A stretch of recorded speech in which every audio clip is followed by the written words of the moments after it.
I hope we're live. We're live. Yeah. It's that awkward thing with live streams is you just don't know when you're live. So we're all sitting here going, are we live? Can we say anything yet? Can we not? Welcome, everybody, to the third, but not episode number 3 of the Behind the Geeks show. I'm here with Pete Matheson and Scott Riley and myself, and we are currently missing Richard Tubb. However, it looks like he is here. There we go. He has just popped up. Looks like he might be paused, but we don't know whether we've got audio for him at the moment. Good morning, good evening, good day. Hey. Yes. We have got audio. Awesome. So we are cooking with gas.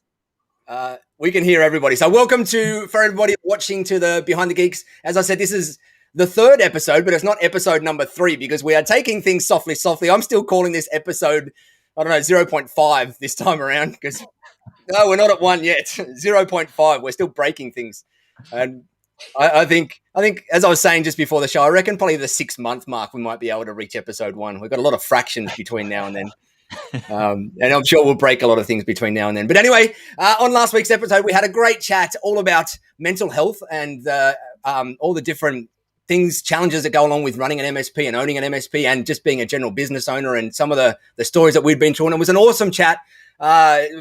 All of us on here shared a couple of vulnerable stories and whatnot. And if you haven't checked that one out, go back to the previous episode and go and have a watch of it. If you are new to this show, make sure you go and smash the subscribe button and the like button inside YouTube. We're going to be primarily pushing this out from YouTube. We will go and make sure it gets announced on things like our LinkedIns and stuff like that. But the primary area we will be announcing these things is on YouTube. But the format that we go through each week is a little bit of news up front that's relevant to MSPs, and then we deep dive into a particular topic. And all 4 of us on the show have all got a wealth of wisdom and experience in the MSP space from breaking a lot of things and doing things the wrong way and learning a lot of lessons. And so we just jump on this show and we babble on about the lessons that we learned and the mistakes we made and the wins that we had in the hope that it's going to help some others out there either avoid doing the stupid stuff that we all did and learn from some of the wins that we also had out there. So this week's topic, we're going to be diving into finances and money and cash and all that fun stuff that hopefully comes along with running a successful business. But before that, let's dive into a little bit of news. Where's our news button over here?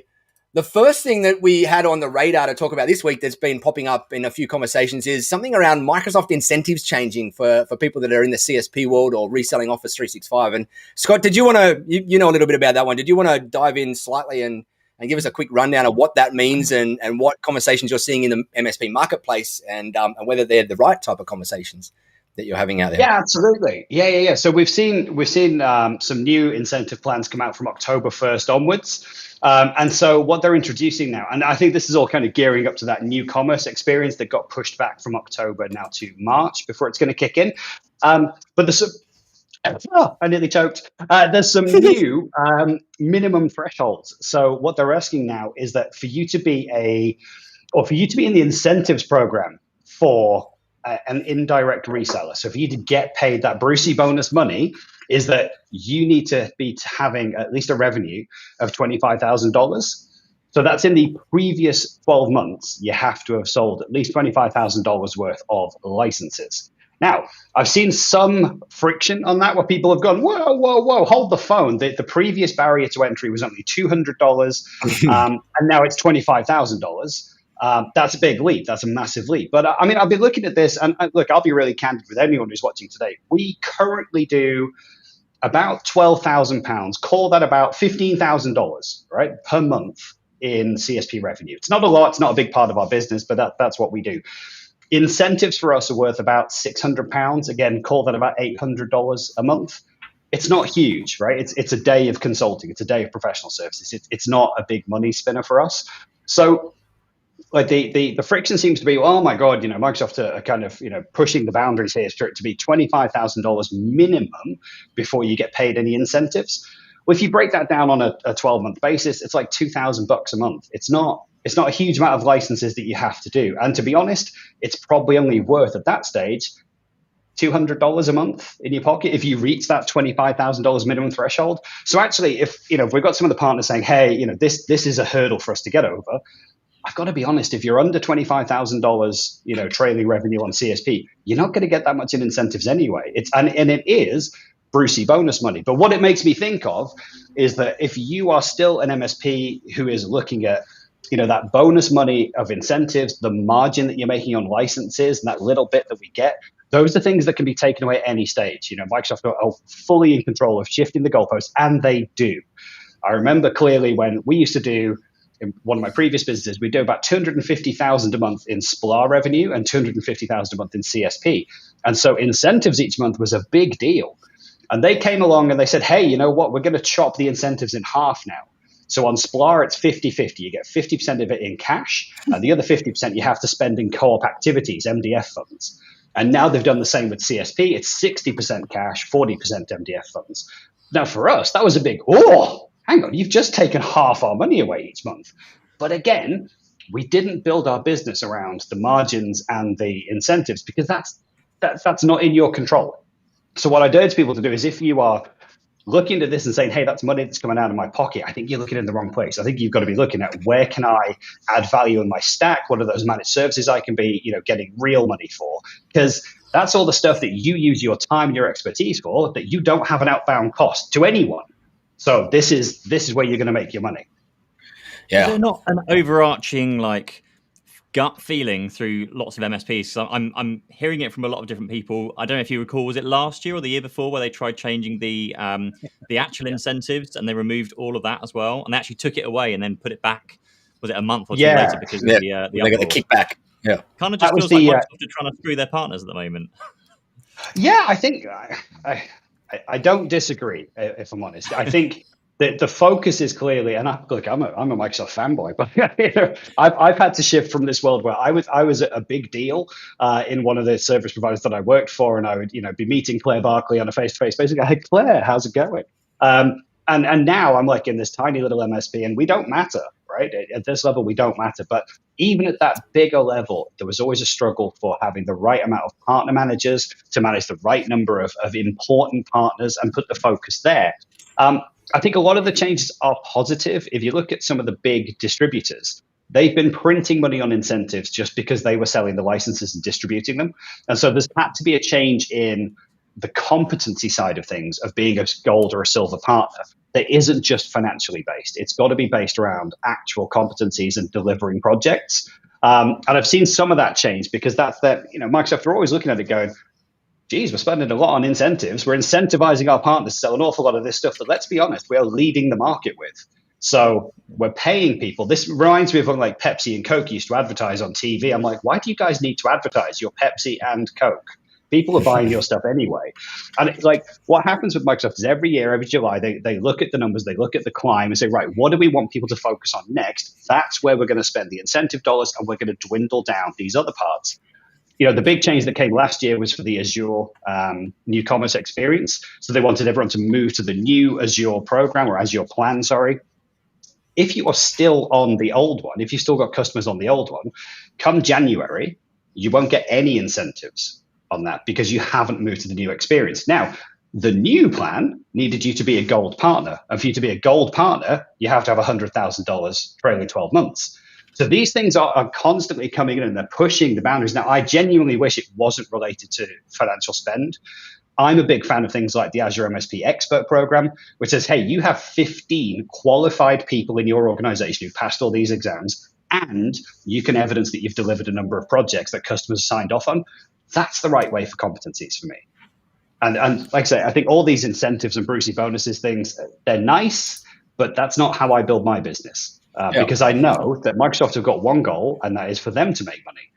And so I need to make money for my business. Because as a smaller MSP, as a nimble MSP, it feels like all the incentives are very heavily weighed towards the much larger MSPs that can do the turnover and do the business. I remember there was who was it now? I think it was Mimecast. I resold Mimecast over the years, and the incentives you get through are all close 1,000 seats.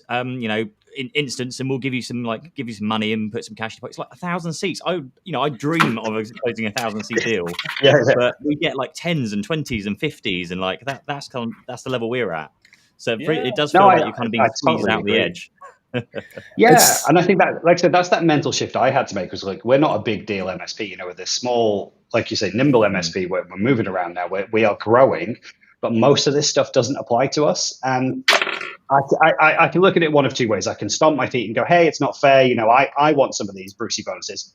Or I can look at how I can make money. And that's what we've had to do for the last 2 years, because I've had to go through that same mindset of going, I know that there are partners out there who are friends with the right people in Microsoft and get given like all the really nice Microsoft projects. And it's funded by Microsoft. Here's $50,000 that the customer has to spend. Microsoft are funding the $50,000. And because we're friends, I'm giving it to you. True story, actually happens all the time. And I look at that and go, hey, I could deliver that project. Yeah, but I would love that $50,000 project. I could do that in my sleep, but we don't get that because we're not in the right circles. And here's the thing, when you look at it from a government perspective as well, if you zoom out to looking at governments, the way that they control behavior in their constituencies is via incentivization, like taxes. And so to incentivize like a state or a country that needs more property and more real estate, they will go and give building rebates out there. And it's the same with Microsoft. They're trying to incentivize the right behavior in their partners. And to do that, they have to go out and put in the right incentives, whether that's a tax or whether it's an incentive or a rebate or whatever it is. It's all about controlling mass behavior. And you put in the right incentives, you then control the behavior via the incentive, not via training and education, which we know is the slow road to incentives.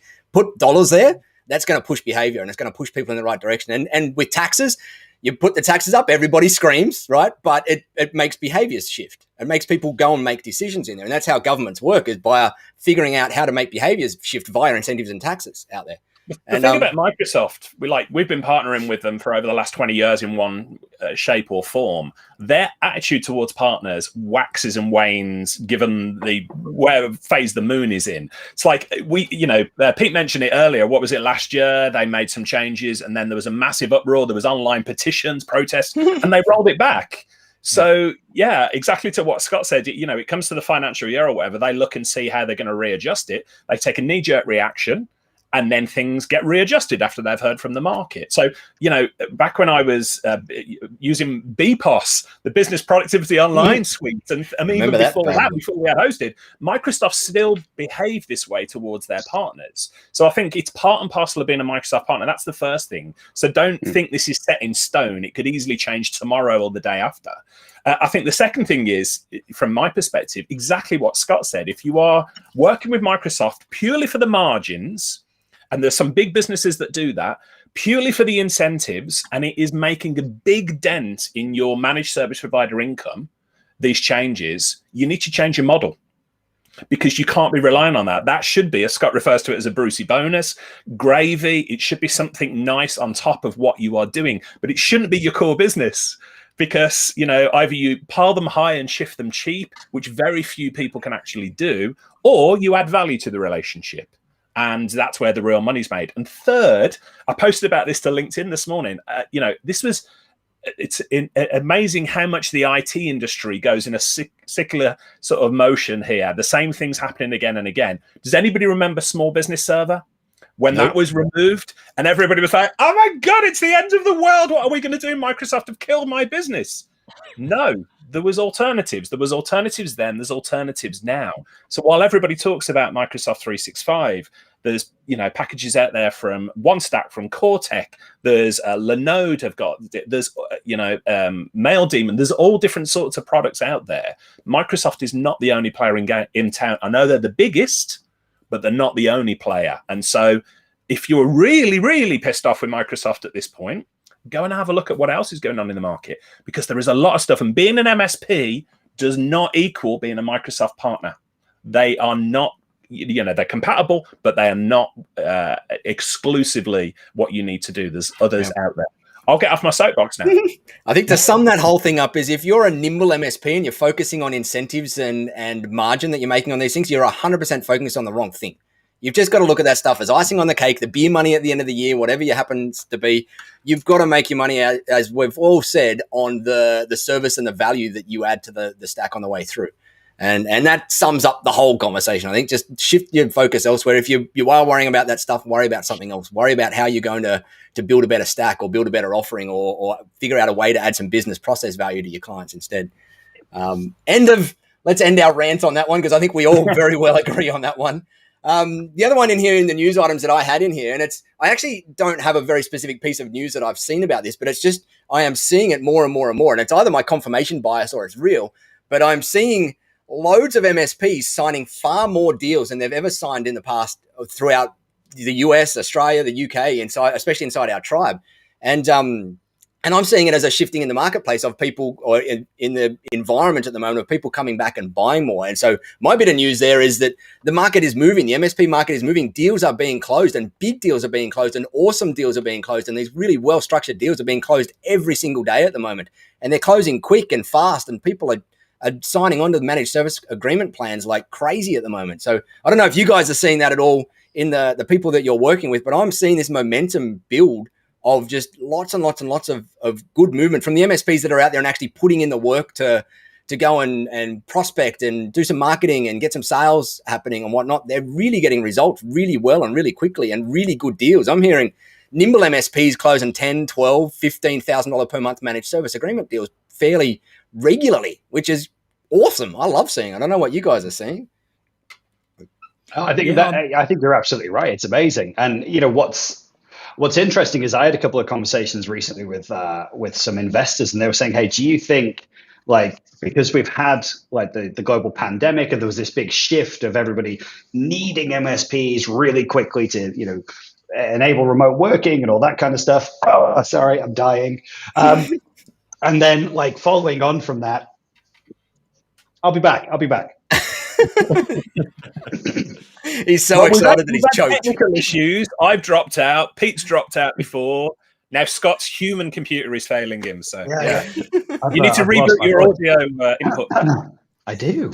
It's wow. Yeah, man flu. Oh. Where was I? So they were saying, look, the MSP world has just gone through this huge influx of work thanks to the pandemic. And then even again, just subtly after that, everyone was kind of doing that. Did we move everything too quickly? Let's check out the security. Let's make sure, all our data's safe and we're really happy. Is it going to slow down? Are you seeing a slowdown? Because we're thinking of investing in some MSPs, and we're thinking of, buying those up to create a portfolio. Thank you. Yeah, I could do with a reboot. Do we think it's going to slow down? And I'm like, no. Everything that we're seeing from the partners that we work with tell me that it's actually accelerating. We had a bit of a slowdown over the summer holidays, as you'd expect. It kind of work was in, and then July and August. Maybe it's the winter holidays, Nigel, but July and August, it kind of calmed down. But we still had work in the pot. But now the hopper is just filling right back up. And again, we primarily work with other MSPs. So it's those guys that are super busy that are then saying, hey, we need some help or some extra hands. Can you do? It's really exciting. And I'm just really, I'm so happy to see. My gut feel, coming out the back of the pandemic was what we've actually learned in business in general, in the public eye, is that IT projects don't have to take 6 months, 12 months, 18 months. We can be really nimble and we can be really good at the same time. And being quick doesn't mean taking too many risks. So you can achieve these projects really quickly if you work with the right partners. And so I'm so happy to see that it's flying along. It's amazing what happens when countries print trillions of dollars, right? It starts being spent everywhere. And that's a bit of a warning sign in that as well, right? Like that spending is not going to happen forever, because I hope that we're not going to go into hyperinflation. But with inflation as high as it is, money's flowing a lot more than what's necessary. And so now is a time to take it while it's there, but make sure that you're not overextending and making decisions thinking that this money's always going to be floating around, because things are inevitably going to get tighter again. This is a pretty crazy bull market that's unprecedented out there in the whole world. And so you got to kind of be careful during this process as well to not get too hyped up in all the cash that's flowing around there. Well, linking this into the sorry, Pete, go ahead. I was just going to say, linking this into the finance topic as well. There's M&A. There's a ton more in M&A activity going on, mergers and acquisitions. So many people I'm speaking to being approached, giving offers, very good offers as well. So like you say, in this kind of bull run of hyperinflation or potential hyperinflation, it's not going to last forever. And actually, some of these offers, for some MSPs, make a lot of sense to grab those while they're there and take the opportunity. Because the private equity firms are getting really cheap money, so they're able to buy it at overly inflated multiples for people at the moment. Just quickly, I've just noticed another tech drama. the YouTube channel that we've got, is it just me that if I try and refresh it, it's not live? Like it's just sitting there saying 4 people waiting on it. Maybe either I've used the wrong link. There's 2 links apparently. Apparently I There's shared 2 the wrong links, link yeah. on YouTube. Oh, Yeah. right. So there is another link. Right. Okay. There is. You might want to reshare. But yeah, I had Ben saying to me, "Oh, there's 8 people waiting. We can't see." And I'm like, "We're live." How weird. So yeah, there must all be another these link. links. Like we've got all these links and we're all using the wrong ones. I wish there was just one link that we could click on to copy. But anyway, we'll figure all this stuff out by episode 6. Figure it out. You had to find the other link. If people really want to watch us, they will find us. That's it. Yeah, it's worth the expedition. It's like they will knock on our front doors and hang out live. That's probably the safest route than relying on technology. Pete, is this one going out on a podcast, Nigel? What's the plan with the podcast? Yeah, so the podcast, I'm planning that we'll get maybe 3 or 4 of these episodes under wraps so that we can launch a podcast with 3 or 4 episodes in it from day dot. Because normally with podcasts, you've got to get a couple in the bag before you go and launch. You don't want to launch with just 1 episode. If we want to get up on those new and noteworthy things that are on some of the things. So in the next week or 2 or 3, we'll get that podcast loaded up with all of these back episodes in. And then once we get in that cadence, the podcast will go up within a couple of days after we do the live stream. So if you want to subscribe to this over in Stitcher or iTunes or whatever the heck it is, you can go and do it from over there as well. You just don't get to see our lovely faces and our beautiful backgrounds. Nick said he's got background jealousy there. Richard, we're going to need to get you some neon lights sometime soon. No, I mean, Nick says, get on board with these cool, hip, trendy young people. Look, I've got an Atari in the background here. That tells you all you need to know, Nick, about what I think about modern trends. There's an Atari there. There's a bookshelf there. Oh, yeah, Spectrum. I've got those just off camera. So. Ladies and gentlemen, welcome to the Retro Computing Show. We have now switched from MSP talk to Commodore 64s and Ataris. But also, just in case anybody thought this was fake.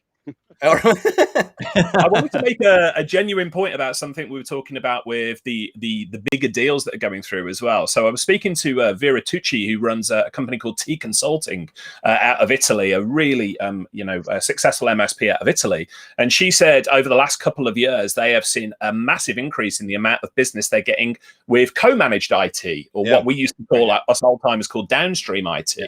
So if we rewind, and Vera and her husband Matteo were ahead of the curve as usual. They got a fantastic business.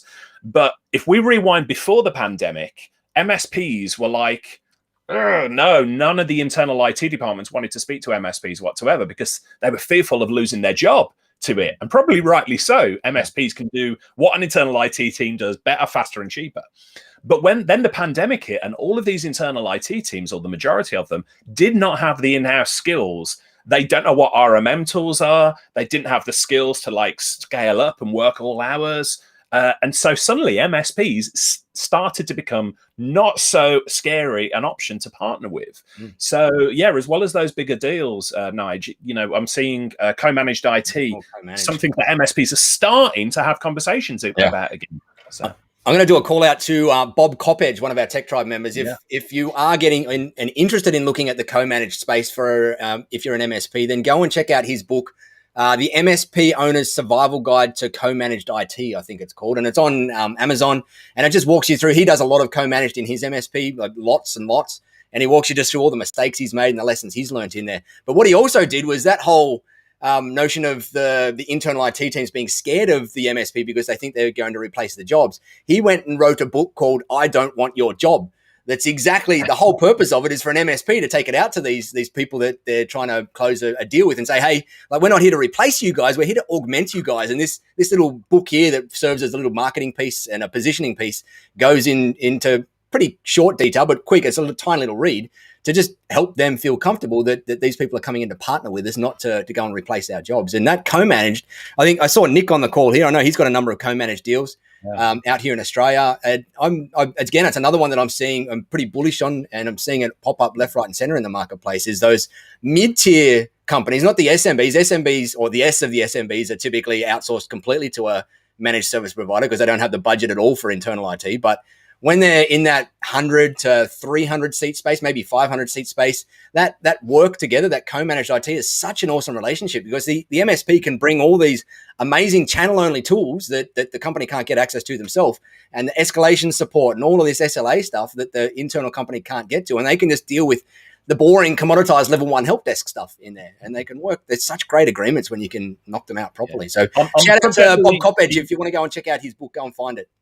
The subject to the help desk as well. Many of these mid-sized IT departments within big businesses do not have a really good help desk tool. So they are stuck with enterprise level help desk tools that just suck, and they pay a fortune for them. So one of the ways you can have a conversation with them as well is say, let me introduce you to Atera or Autotask or whatever it might be you're using as your PSA tool. And their eyes are going to light up and go, oh, okay. And we can pass tickets backwards and forwards and we can use that internally.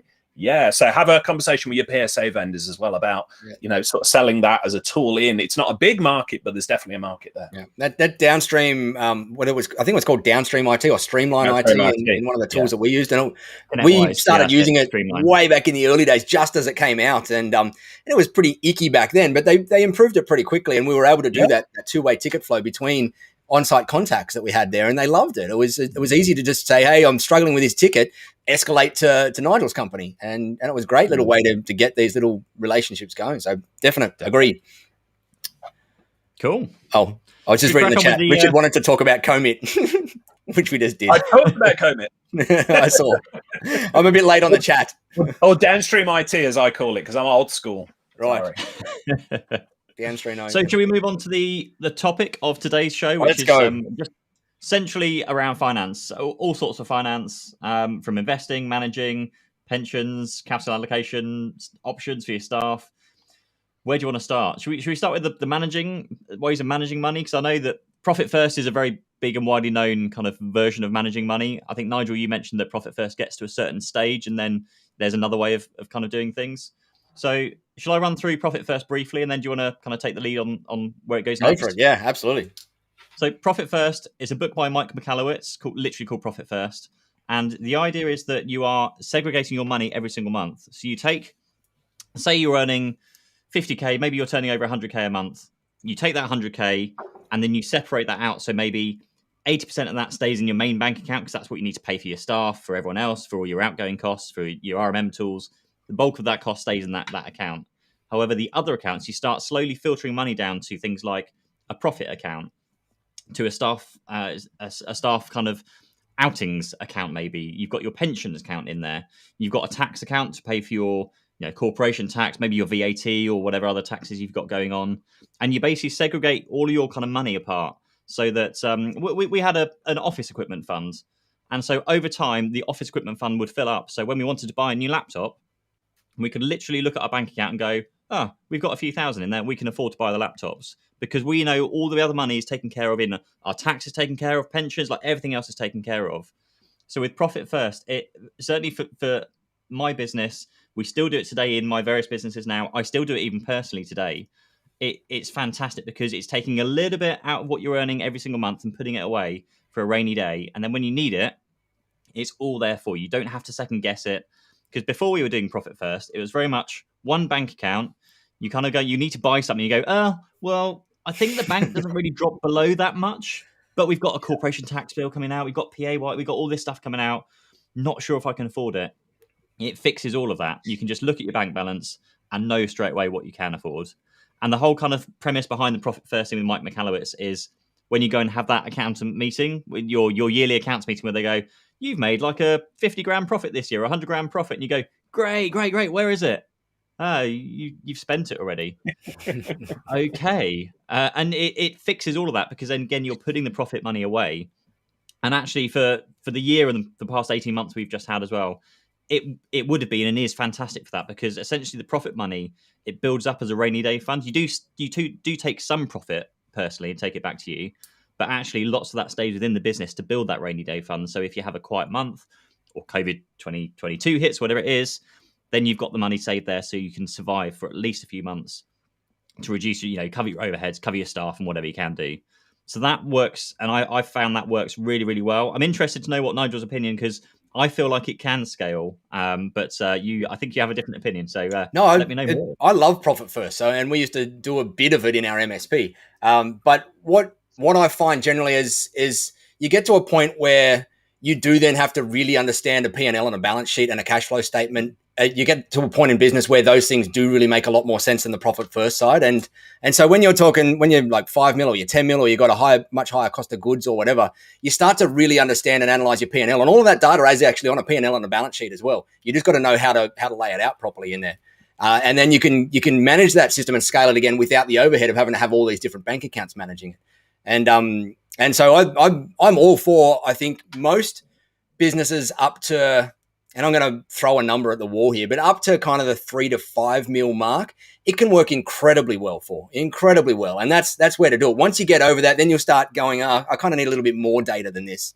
And now I need to, if I don't truly understand how to read financials properly and a cash flow statement and align it with a P&L and figure out how it works out with my balance sheet and line that all up together, you're going to start to struggle to get from that kind of 3 mil to 10 mil or whatever you're trying to go to next. And so that's what I mean by scaling is I think you get to a point where you kind of outgrow the simplicity of it. But that's not to say that you still can't use most of the principles, because the underlying part of it is, like, as you said, Pete, it's the thinking that the profit is first, like that philosophy. That's the really important part of it. And coming up with your pricing and your plans and your packaging and everything with a profit first mentality versus a cost plus mentality that's the philosophy I love out of the whole thing. And whether you do it via the individual bank accounts, whether you learn to read your financials far deeper than what most people might start off with, it doesn't matter. But if you've got that underlying philosophy in there of knowing that everything you do in business, you're piling that profit in first and you're setting it aside and you're making sure that it's calculated properly. That's what it's all about. And I'm a big fan of it. Mike's done a great job on it. It's got a great following. I know he was on your podcast, Richard. You and I hung out with him over in Santa Barbara. You and I were together in Santa Barbara, weren't we, Nigel? And I actually, really weird one, Mike and I actually lay on my bed in the hotel room and did the podcast together. So that was a good one. That was just as you were vomiting everywhere too, wasn't it? And then afterwards, it was nothing to do with Mike. But profit first, for anybody not familiar with it, if you come from a working class background like I do, you might remember your mom and dad doing finances using the envelope system. Yes. So dad came home with the money, gave the salary across, mom put it into different envelope. I'm being really old school about this again. But then the envelopes just one went towards rent, one went towards this, one went towards the other. That's pretty much the way it works. And profit first works exceptionally well if you don't really understand the finances within your business, because so many MSP owners put themselves last. Yes, so they pay all the bills, they invest, they don't worry about chasing clients for bills. And then you speak to them, you say, well, how much money are you making this year? And they're like, next to nothing. Yeah. Profit first is about what it says on the label. Profit first, not only being profitable, but making sure you get paid and you're running a sustainable business. So did a podcast interview with Mike McAllowitz, really, really smart guy. And just a big fan of the profit first methodology. Yeah, you're just sharing a spreadsheet then, Pete. That's one of your... This is just basically a quick sample of, obviously, for those of you that are listening, you won't be able to see what I'm sharing. But essentially, this just gives you an idea that you got 50K coming through your business every single month. If you divvy that up between all the various accounts, well, now all of a sudden you have a marketing budget. This is something I started doing. Was I didn't have a marketing budget. Well, just start taking 1% of your monthly turnover. That's your marketing budget.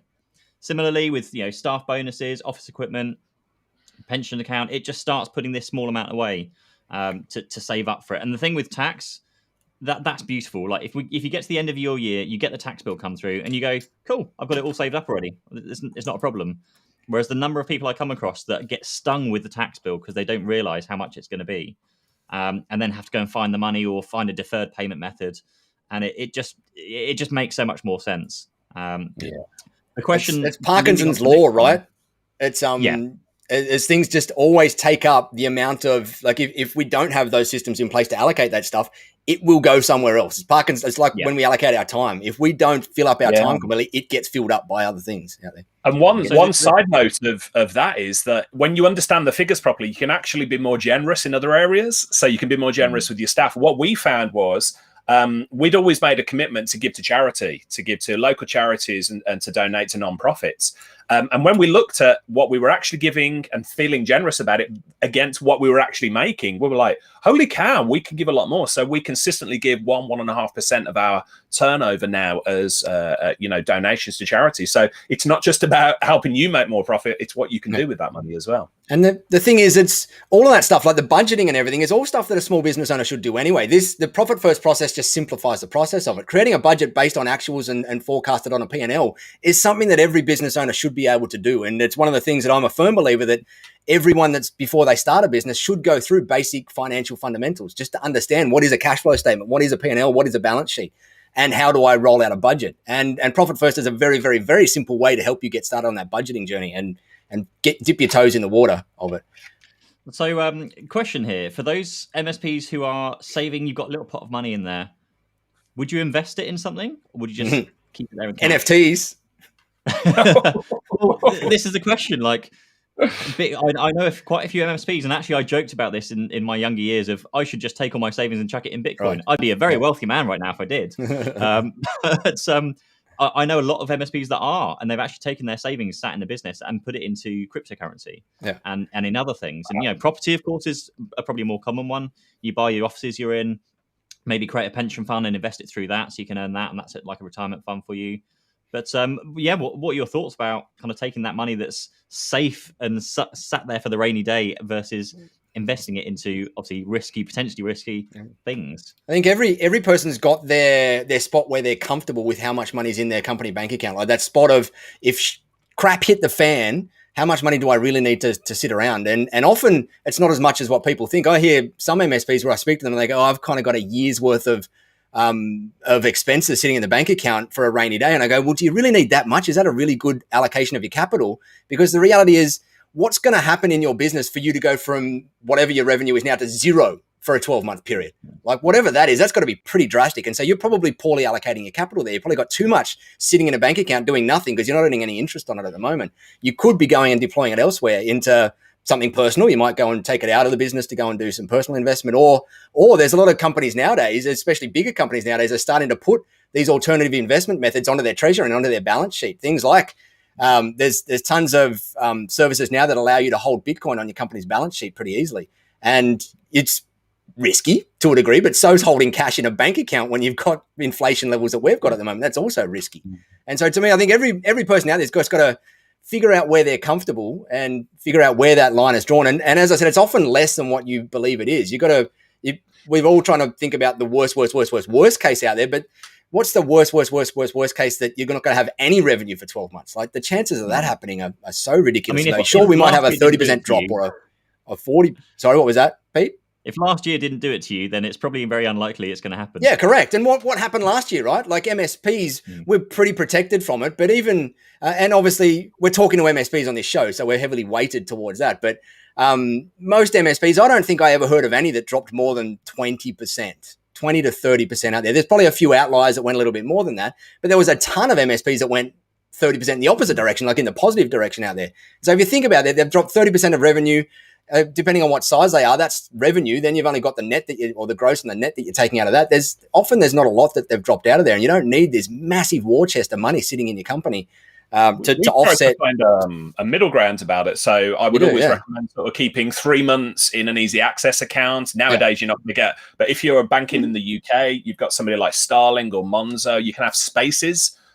Just put the money aside there. It's just another version of Profit First and the envelopes. Kind of keeps it segregated, does it? Yeah. So you've got 3 months money on hand there. And then what we used to do is put 6 months worth of money above that into a fixed interest account. Yeah. So again, you're not going to earn a lot of money, but you're going to be earning a few £1,000s, few £1,000s a year on that sort of money. And then beyond that, of course, it's investment money. So yeah, you can put it in stocks and shares, Bitcoin, NFT, but that's money you can afford to lose. Or afford is probably the wrong word there. But like I would consider Bitcoin, NFT, all of these sort of things, I'm being cautious about it and I'm invested in it myself, but it is a gamble. because we really don't know where that's going to go. So like any good gambler, you need to understand that if you lose that money, it's not going to have an effect on the rest of your life. Apart from emotionally, you'll be tearing your hair out thinking, what did I do? But holy heck, it's so much fun making 30 grand out of a dog picture, isn't it? I wouldn't know. Every NFT I've gone has just done this. I seem to get in at exactly the wrong time. So, like, if you're going to invest in NFTs, don't follow me, because I'll sell you some of my dogs then, and my apes. You're gonna have some of my dogs and apes. You're gonna put out a there's a video I put out a couple of weeks ago, Scott. You should watch that one. It shows you how the guaranteed way to make profit off NFTs. Not guaranteed. If you haven't subscribed to Pete's, if you haven't subscribed to Pete's YouTube channel, he's got a channel. Is it just called youtube.com/Pete Matheson? Is that the? I've technically got 3 now. I've got Pete Matheson, I've got Not a Business Coach, and I've got just one called Pete Matheson Online that I'm just going to put some finance stuff onto. Right. Okay. I like making the finance content, but it tanks every time I put it out on my main channel. So right. Yeah. Okay. Well, then go and check out Pete's shows, because I've seen you put a few things out on NFTs and some personal finance stuff as well out there.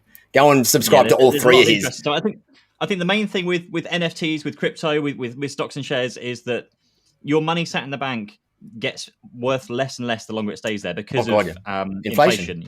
Inflation goes up. Everything else is going to cost more. All your suppliers, we always know, those emails come around from all of our vendors saying your prices are going up this year. It's going to be a few dollars extra per seat, or Microsoft price hikes. All that happens, and if you're keeping the money in your bank, yes, it's wise to keep some safe so you can need it if you get to it if you need it.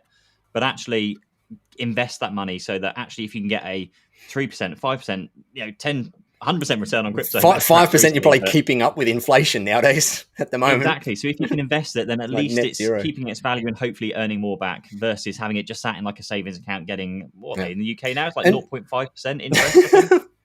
And here's the thing, though. This is the thing that most MSPs, myself included, when I had my MSP, didn't invest in enough. And that's our marketing engine, right? Like if we've got cash and capital sitting in our business, one of the most powerful things that you can invest in your business is your marketing engine. Because if you can build up this funnel and this series of nurturing and all of this engine that you then know that if you put X number of dollars in, you're going to get Y number of dollars back out. You typically apart from NFTs, you're going to find very few areas that you can put money in and get it back out at the same level that you can do in your own business as once you get your marketing engine working. Now, granted, it does take a long time to get a marketing engine working in a business, in an MSP. It can take 3, 6, 9 months to get it working and 5, 10, 15, 20, $30,000 worth of failed attempts sometimes and whatnot. But once you do get it working, hey, I can put in $3,000 and for every single $3,000 that I put in, I get a client that's going to give me $1,500 per month in gross margin, then you're not going to get that stuff sitting in a bank. You're not going to get it sitting in anything apart from NFTs. You is about the only thing that's competitive to it. But that's a thing that a lot of people miss, is that they start to hoard it too much and go, well, I'm not going to focus on my marketing because I kind of want to hoard all this thing. And they're not building this growth engine in a business. And a growth engine in a business is such a powerful thing, not only for the business to grow, but also for your own mind to put yourself at ease. If you know that you've got this little engine that every single time you need to grow, you throw some dollars into it and it spits out clients in return, that is such a comfortable place to be in business. And it takes some time to get there. It took me years to get there because I'm a bit slow and made a few too many mistakes along the way. But once I got there, this entire business weight came off my shoulders. I'm now at this point where it's easy for me to print money nowadays because I know how to build a marketing engine inside a business, and I know that I can get it to a point where the certain number of dollars I throw at it's going to return back to me in a certain number of time. And in the tech tribe, we can do that within a month now.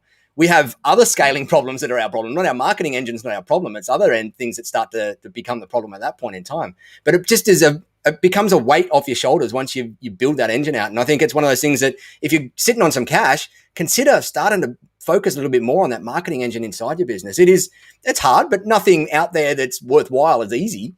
And it takes a bit of time, but holy heck, you can get some amazing numbers out of it, especially in the MSP space with B2B and these super, super awesome gross margin deals that with churn that is so low compared to most industries out there. You get awesome lifetime value added clients in this industry.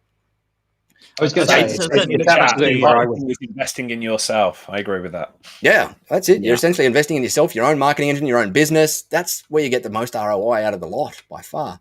And it links back to dogs. The single biggest thing for any MSP to do is spend time on either acquiring new customers or retaining existing clients. That's how you can grow your business. That's fundamentally the two things you need to focus on. So if you're making time every single, ideally day, of the week to work on that. This is the whole kind of working in it rather than working on it. Working on it rather than working in it side of things. The third one is selling more to existing clients. There's the three things. Dan Kennedy talks about those three. The first two that you mentioned then, and the third one, which is the sell more to existing clients, which is another big one that all of us MSPs always fail at. Sorry, what was that, Pete? Not getting nitpicky, but that kind of fits under retaining existing clients. Right, it does to a degree. Maybe, but let's switch it up very briefly. I've got a really interesting, a question of Scott, actually, because I know Scott's got some experience of like selling options for staff. So obviously you're looking to kind of retain staff, give your staff kind of equity in your business, and there's a lot of different ways of doing this. But Scott, I believe you come up with a good solution that works well. I don't know if it works outside of the UK, but would love to know more and teach us, Scott. So we're 2 years old as a consultancy house primarily. That's what we do, and so that means that we need big, clever, expensive consultant level resources, because one of the commitments that we have in our business is not to have like super junior engineers handling those big projects for clients. And the idea is, if you get on a call with us, you're speaking to somebody who can actually do what needs doing. Now that is bloody expensive, and that is difficult when you're a startup organization and you're bootstrapping like I did. And so, I didn't take investment or finance or anything like that in order to start the business. It was me, and it was my cash.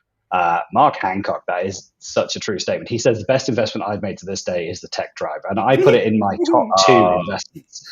It is one monthly fee that will never go away, is the tech drive, because you cannot beat that value. And Nigel Moore is going to pull a Microsoft on us, and that price is going to go up to $99 a month. But it'll still be worth it. It'll still be worth it. Did you say 99 or 990? I might cancel at that stage. 99. Everyone knows it's grandfathered pricing. Whatever price you join at, you keep for the lifetime you stay a member. We don't plan on pulling the rug at this stage, but maybe I'll get greedy one day. I'm kidding. I won't. But no, so like the challenge for me was, look, I've got this business. It's got potential. I see the gap. I see the niche in us having this specialist skill at 365 and Azure. But in order for me to afford the guys, I need a huge amount of cash or customers or guaranteed projects or all those kind of things. And so what I had to do was come to an agreement where I'd say to the guys, I want you to join the business. It's risky. It's a startup. We're kind of in this together. But I can't pay you market rates. So I need to be able to in some way give you shares or share options or something. And so the whole commitment was from the beginning, we'll do something, right, to make this right. Please join me. And as we did, like every time we brought someone in, we like 5 times the revenue. Okay. So it was absolutely just that key turning of just, oh my God, now I've got the confidence to go out and we can close these projects because we have these great people in the team. So what we did was we said initially it would be shares. We'll give you, so many % of shares. Now, as the business started to do this, and it really did, because hello COVID, we started just before the pandemic, it really cranked up. And so we're doing our forecast and our estimates, and we're calculating our EBITDA against, different line items. And, we've got like managed services, we've got, license revenues, we've got one-off professional services. All these things have different multiples, and we're coming up with an enterprise value for the business, which would then give us an enterprise value for the shares. And so then we have to go to the guys and say, hey, you need to now buy in for these shares. And by the way, it's going to cost you personally in tax about £30,000. To which both of them were like, I'm not taking a loan out for 30 grand to buy the shares in the business. I'm like, well, if we don't do it now and you wait until next month, it's going to be 50 grand because the business is doing this. And so those shares are just getting more and more expensive. And so I went through a whole range of different options of how we could do shares, share options, different schemes. And the advice was an enterprise management incentive scheme, an EMI scheme would be the best option. I don't know if that's just a UK centric thing, but this is the best option. It's a way to give your guys share options. And so there's no financial burden on them now, unless there's some kind of exit event in the future. So there's no tax burdens at all because they are options, they are shares. And so everyone I spoke to said, hey, this is like £15,000 to set up an EMI scheme. And I'm like, oof, I ain't paying £15,000. There's only 2 people I need to get in the share scheme and me. That seems like a lot. What else is there? And you kind of get trapped in this world of, there's an accountant who knows the accountancy things. There's a legal person who knows the legal things and one or two bits of paperwork that you need to draw up. And then there's an insurance guy who knows the insurance side of things, but no one knows the entire process. No one knows what you need to do out of all them. They just, like, you get bounced between all these three different people and four different people, actually, because there was someone else who had to do all the documents for company's house and the legal registration. I was like, oh my God. So we spent months going around in circles. And then I just came across this platform called Vested, VESTD.com, vested.com. And they essentially run the whole enterprise management scheme for you as a SaaS application. And I'm like, now you're speaking my language. A SaaS app, I can get on with this. Let me have a look. It's like $150 a month. And the entire scheme is managed. They do your valuation, they do the share options, they do the distribution to your staff, they do all the legal paperwork, right. They manage the cap table, they update company's house, which is a legal requirement for us. They do everything. The agreements are all in there. You do the whole thing in the platform. I saw cap table up on the screen. Super duper simple to do. And like the best part of it is there's just a flow chart that just goes, you're here. Your next step is this one, this one, this one, this one, this one, and then you're done. And I'm like, wow, it's refreshing to see the whole process laid out. And, you know, yeah, in the long run, it might cost us a little bit more than doing it individually with, you know, with the individual people. But I wasn't getting the right answers from the individual people because no one understood the whole process. So what this allowed me to do was get the right guys in, get them into the business, build the revenue, build all of our, you know, customers, build the contacts, build the confidence that, hey, we're actually really, really good at this stuff. And we've got the right team now, but not have the cash outlay for those huge salaries. And the team are also invested to stay in because they now want to stay. They've got these share options. They're going to be worth something. You know, I'm not saying that they're not worth anything today, but like they can see how that grows. And one of the things that we do or in here is we are entirely transparent about the finances. Okay, so we regularly sit down and go, here's how much cash is in the bank. Here's how many invoices are outstanding. Here's what we've got in draft quotes. Here's the projects that we're working on. Here's what our cash flow looks like.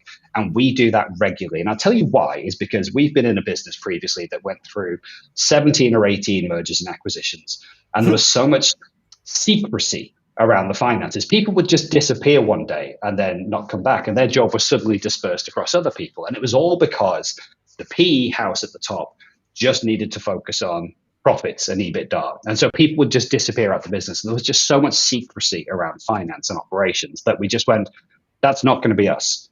So from day one, we've been transparent. We run profit first. It's been life-changing for me because I was one of those owner, what do you call it, like a player manager, I guess. And I'm running the business going, hey, you know, we'll get to the end of the year and then I'll probably take a dividend because, you know, we'll have all this money by then. And as you go through, like every month, you're like, there's no money. We keep spending the money that we get. And so to get profit first, to go right now, we put money aside so that Papa can get paid. That really works. It made a huge difference.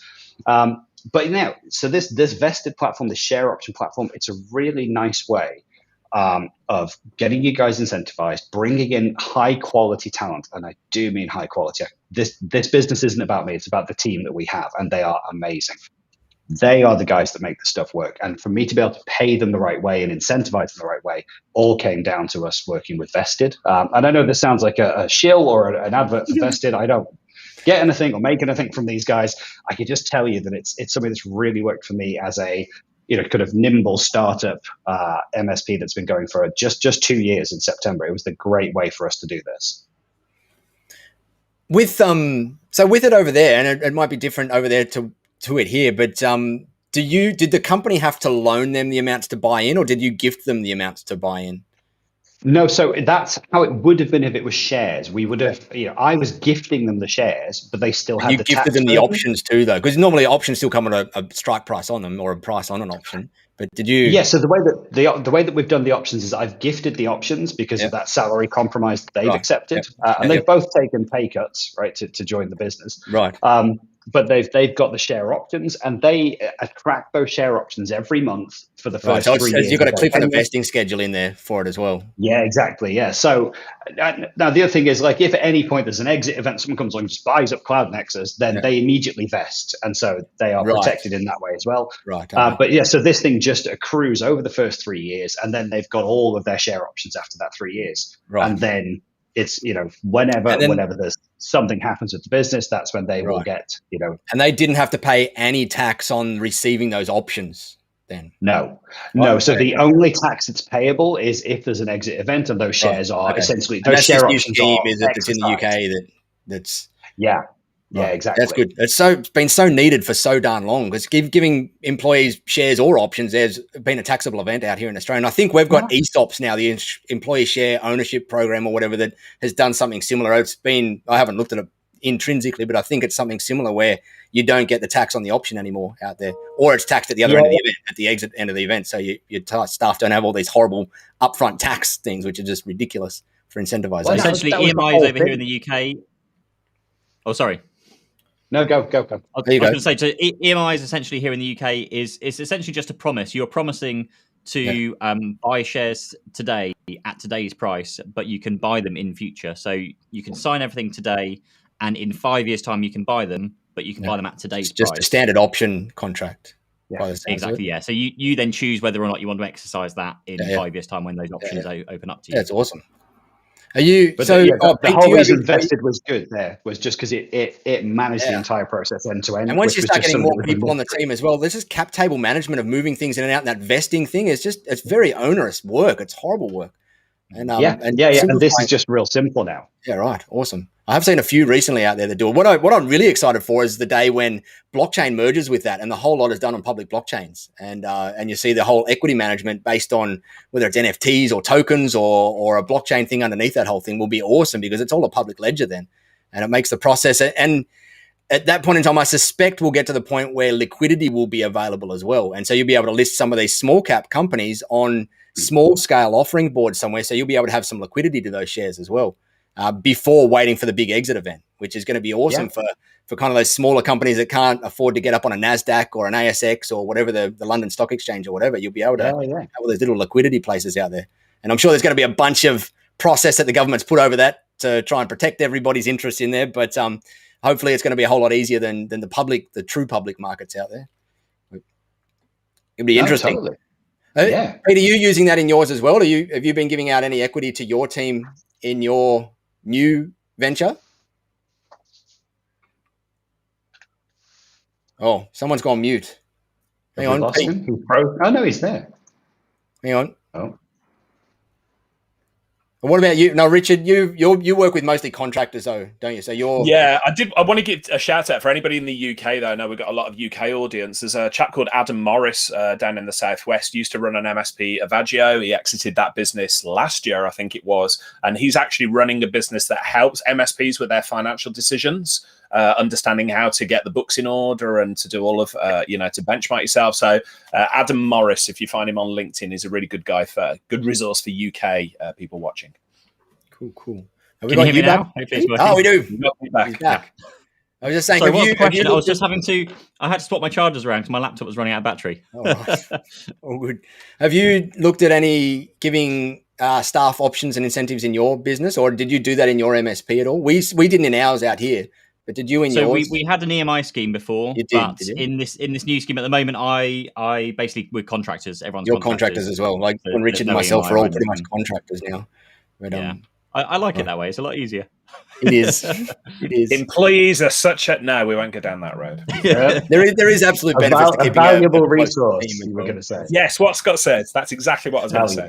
It is. So I'm going to move on very briefly, just because I'm aware of time at the moment. I just wanted to very quickly touch on pensions, mainly because certainly I know when I was running my MSP, you're forced here in the UK to offer pensions to your staff as a pension scheme, but lots of business owners forget to actually sort themselves out and have a pension for themselves. So 100%, if you can do profit first, then have a pension account, make sure you're putting money aside, but do make sure you are putting money into a pension as a business director or a business owner. It's one of those things. It's a great place to get some tax-free savings. It reduces your corporation tax over here as well by putting money into your pension. So just a really quick pointer, make sure you are taking care of your own self and having pension. And that's our equivalent. Our equivalent out here is superannuation, it's called. And we have the exact same out here. Is that it's a legal requirement. So we have to give us like 10.5%, I think it's at now, of a salary we have to pay every single quarter to any employees. Dedicated super fund, but again, most MSP or business owners out here forget themselves a lot, and I've had a few friends get to 65, they go to retire and they go, oh, crap, I didn't pay myself any of my pension or my super over the last 30 years, and so I can't retire right now. They don't think about it until then. So it's such an important point because I can't remember the rules out here now because I've always paid super to myself 100% since I started. But I think as a business owner, you're not required to still out here in Australia, which means people still go, well, it's an expense I don't need at the moment, not realizing that if you don't do it now, you're going to get to that 40, 50, 60, 70, whenever you want to retire, and you don't have that little fund sitting there for you. If you're here in the UK, as Pete just said, massive fan of Pension Bee. So Pension Bee is I was going to call them a startup, but they've been going for a few years now. But they enable you to combine all your different pensions if you've been an employee in the past. But the best thing about Pension Bee is they've got an app, and they make it super easy just to see what you're earning, what your expected pension will be when you retire. Obviously, some of these are like finger in the air calculations there, but I've got really excited about my pension as a result of Pension Bee because I can see what I'm putting in, what I need to put in, and that type of thing. So the pension calculator, really, really strong for it. Obviously, we are not financial advisors on Behind the Geeks. We do not give financial advice. Our advice is worth what you've paid for it, which is absolutely nothing. So if you listen to me, I'll tell you to put it all into dogs and apes. Dogs and NFT. In that note, we run what's called a self-managed super fund out here in Australia, where we take our pension control into our own hands, and we had to go set up trusts and separate corporate structures to manage our own superannuation. And we took all our money out of the pension funds that it was in a couple of years ago. And in that time, we used to get they used to make us about 5% when it's net of all their fees in the super funds each year, and we were in that for many years. And I think so far in the last 2 years, we're up 400% by putting it under our control. And that's because we put a little bit of it in the crypto market in there with a bit of risk, and that went a little bit crazy. You bought some NFTs through that as well. Not through the super fund. Only crypto through the super fund. Not yet. Maybe. We've got out here, the super funds are pretty strict on legal requirements of reporting different things. And so you can only use very certain exchanges to buy your stuff through that have the proper statements in there that an auditor will sign off on, because you have to get yearly audited and signed off on it. And you probably could put some NFTs through a super fund, but you're going to struggle to find an auditor that's going to sign off on it properly. Whereas crypto, it's pretty easy. There's a few exchanges out here that are completely SMSF compliant, and you can put them in. You just got to figure out how... When I sold the business, I spoke to my pensions company because I was getting like a 5-6% return, something along those lines, which was all right. But I'd made like a 80% return on the few months after selling my business because I had the time to sit there and look at what I wanted to invest in. So I went to them and said, can we move my investments? I actually went to them and said, can you just take all my money and put it into Tesla? And they were just, no, we can't do that. It's too risky. We can't offer it. And it went very well. And I think this is the thing. Whenever we met with a pensions advisor, they run that whole risk kind of assessment and say, how risky are you? Like, are you risk averse? Do you want to invest in some risky things? And on paper, I come up as a very safe investor. Like, I don't like put my money in unsafe places. But then to me, Tesla's a safe investment. Bitcoin's a safe investment. Yeah, correct. So it's just your perception on what's safe risky or not. Yes, I guess the bottom line here has got to be for everybody, though. When we start out as young men and women, we're like, the future is so far away, we don't need to think about a pension. But there's this little thing called compound interest.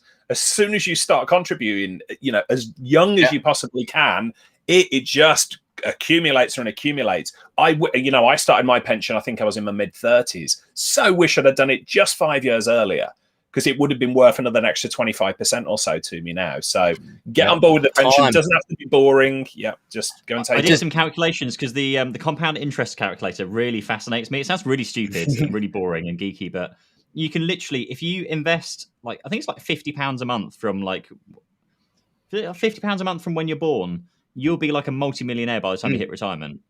Yeah. Just from compound interest. I read an article the other day somewhere that was talking about that exact thing, but it said if you want to create generational wealth for your kids' grandkids or your kids' kids, if you did that $50 a week or whatever it is, and you started off when you're 18, in 120 years it's like a couple of $1 billion. You just go, holy crap, like $50 a week, and I can create like this amazing nest egg for someone just only a generation or two below me. It's just crazy.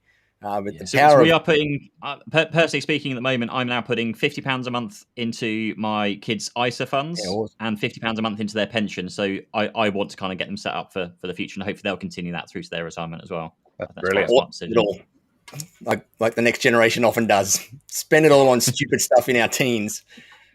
Like dog Well, I bought a few NFTs. NFTs as well. So Dog NFTs. I think we need to have a next episode on NFTs. But again, don't take any of our advice because you'll lose the lot.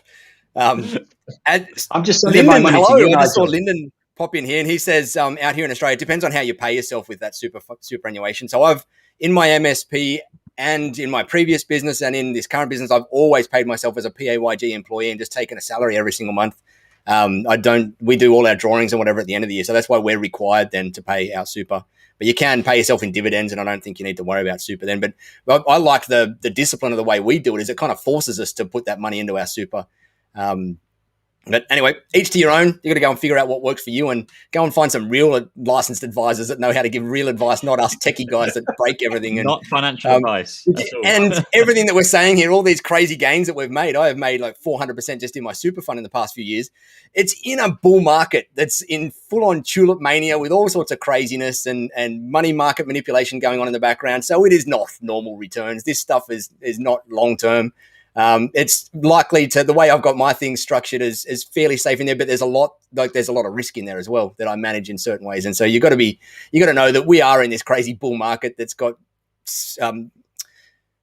what's the word I'm looking for? Like behaviors that are not normal, behavior patterns that we're not normally seeing into a market. So do your own, be careful is my words there. I think it's time to wrap up. We try to keep these things to an hour. We could go for 10. We're already on the hour. For those of you, so we didn't mention this the last couple of times, but for those of you who have been on these and you haven't met one or all of us in person yet, let's go to do a quick 30-second round table of everybody on the call. So me, I run the Tech Tribe, an MSP IT business or an MSP community out there where we teach and coach and help MSPs.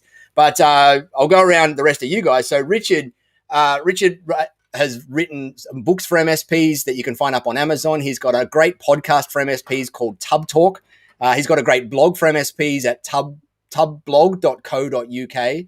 And we put all of these links. We're going to start putting them all in the show notes now below here. So if you want to go and follow all of us, one of us, none of us, you can find all those links down there. Scott runs what we call a nimble MSP that's doing things the new way that you should be running an MSP. He's taking all the things that we probably all learnt, and if we were to go and start an MSP nowadays, and he's doing all things what some would say the right way nowadays is going cloud only and cloud first, and being what I heard the term the other day, born in the cloud. Like his business is born in the cloud. He doesn't have that legacy debt that a lot of us MSPs had with our infrastructure programs and whatnot. So he also loves giving back to the community and hangs out in the Tech Tribe and sharing his things and his wisdom. So he's on the show doing all of that. And then Pete runs about 74 different businesses, 65 different YouTube channels. But a couple of Pete's main programs is, number one, he does one-on-one business coaching with MSPs, I think primarily in the UK, but I think you might have a few clients abroad as well, Pete. And that's through notabusinesscoach.com. So it's not really coaching, it's non-coaching or uncoaching or whatever you call it. But as you can tell, like, Pete knows his stuff. He's been around the traps. He's run an MSP. He's sold an MSP. And he's helping MSPs learn from those mistakes as well in this one-on-one basis, and having some great testimonials out there. And then he's also got some YouTube channels, which is your other primary areas of focus. So the links to the show notes will be, if you're watching this on YouTube, they'll be in the description somewhere below. And I think, Pete, you also do video stuff for MSPs over in the UK as well. You've got an interest in the video space for MSPs as well. One of those 400 businesses is just basically a video marketing agency. So if there are any MSPs or even vendors that need some help with their video, then that's what we're here for. Right, awesome. And Richard as well. Back to you, Richard. I know there's another thing that you offer, and that's Rent Richard's Brain. If you want to jump on a call and bounce some ideas with Richard, rent his brain, and or talk to him about all things wrestling, because he's a WrestleMania fan or Wrestle Pro fan or whatever the heck you call it. You can go to his website and find the link that goes into Rent a Richard's Brain, or jump on with Pete. Or if you really want to come and hang out and hear what this Tech Tribe thing is all about, if you're not in the Tech Tribe, go and check out thetechtribe.com/geeks. We set up a URL for it now. So if you go to thetechtribe.com/geeks, you'll get a 40% off your first month access at the wildly expensive price of $50 a month in there. But that's a little bit about all of us, because we didn't do any intros or anything about all of us. We just started babbling on about MSP stuff on the first episode. So that's who we are. Thank you, gentlemen, for the talk again. We will be back at the same time next week. We don't have a topic decided on yet, but we'll have to come up with some sort of topic.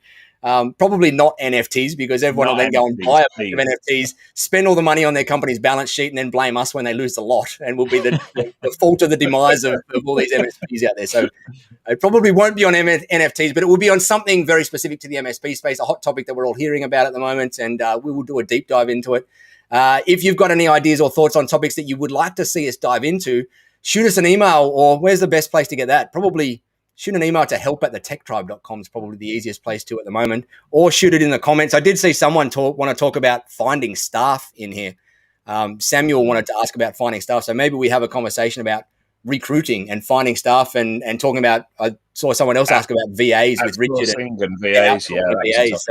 So maybe next week it might be either about staff or outsourcing and VAs and outsource help desks and stuff like that, because we've all got a bunch of experience in that space as well. And when I say experience, I mean mistakes made and lessons learned, which is the best type of experience. I always joke about it, but it really is the best type of experience out there. And you can learn a lot from people before you that have made the mistakes and learned the lessons. So that's all from me. Have an amazing week, everybody. Anyone else got any things you want to throw in before we click the end stream button? Buy an NFT. Nope, all good. Don't buy NFTs. No more NFTs. Buy mine while they're up. Buy mine. We're equally split here. I think Scott and me is like, don't buy NFTs. Pete and Nigel, buy NFTs. Only because I've lost money. That's all. I'm just sour grapes. Yeah. And that's I'm going to be playing with this. If you could see this, I'm playing with this week. It's the Surface Duo number 2. So I'll be playing with that this week. You have to. I'll let you know if it's any good. Very good. All right, guys and gals, thank you for joining us. I'm going to click the end stream button. Have an awesome week, and we will see you at the same time, same place next week. Bye for now. Thanks so much.